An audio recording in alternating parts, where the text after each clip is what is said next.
and 10 o'clock every evening, love me in the street.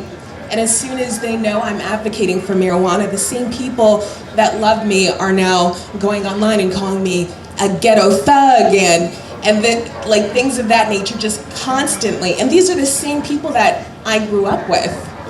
But I came out as a marijuana activist, and now everything that I built as far as my character is concerned has nothing to do with how they see me and how they see us.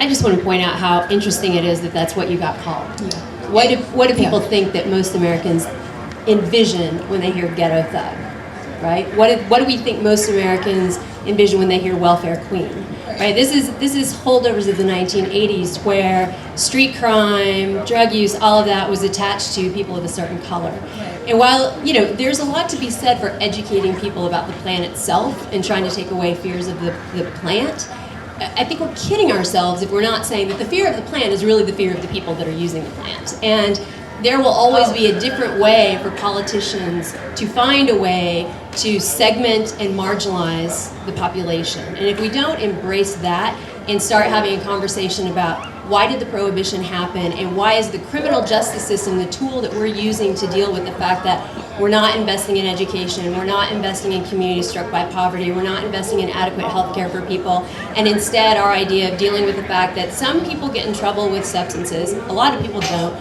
but some people get in trouble with substances because they're self-medicating, because they're not provided the opportunities that other people are having, that there is already structured inequality in our system.